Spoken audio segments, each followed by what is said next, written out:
பாப்பா என்ன பண்ற? இந்த வாரம் நமது வீட்டில் சுரைக்காய் வாரம்.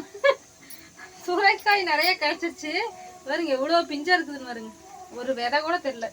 அதனால சுரைக்காய் பச்சி போட்டுக்கிறேன். சுரைக்காய் பச்சி தான் அவ்வளோ டேஸ்டா இருக்குதுல்ல. அப்புறம் காயும் நிறைய இருக்குது. வேஸ்டா போயிருமேன்னு சொல்லி பச்சியை போட்டுடலாம் அப்படின்னு பச்சி சுட்டுட்டு இருக்கிறேன். அப்புறம் சாம்பார், சுரைக்காய் சாம்பார் வைக்கிறேன். அப்புறம் சாப்பாடு. இதுதான் நைட்டு இன்னைக்கு நம்மளுக்கு. சுரைக்காய் பொரியல் அது யாரும் சாப்பிட மாட்டேங்கிறாங்க. ஏதோ சாம்பாரா இருந்தா சாப்பிட்டுக்கிறாங்க, பஜ்ஜியா இருந்தா சாப்பிட்றாங்க.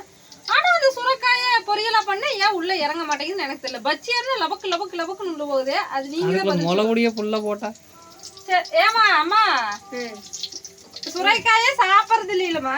ஆமா, அது ரொம்ப டேஸ்டா தான் இருக்கு. பிஞ்சுக்காய் சாப்பிட மாட்டேங்க. சுரைக்காய் பொரியலே சாப்பிடுறது இல்ல. சரி காரமா போடாம செஞ்சு கொடுத்து சாப்பிட்டுருவீங்களோ? ஏய், ஒரு நாளைக்கு செஞ்சு வீடியோ எடுப்பேன், சாப்பிடுவோம். அது எப்படி பஜ்ஜியா இருக்குது? பஜ்ஜியா செஞ்சா மட்டும் அந்த சுரைக்காய் லவக்கு லவக்குன்னு உள்ள போகுது. ஆனா பொரியலா செஞ்சா பிடிக்க மாட்டேங்குதாமா. அது மாதிரி தனிமா இருக்குது, நல்லாவே இல்லை. பஜ்ஜியில மட்டும் அப்புறம் எப்படி இருக்கு?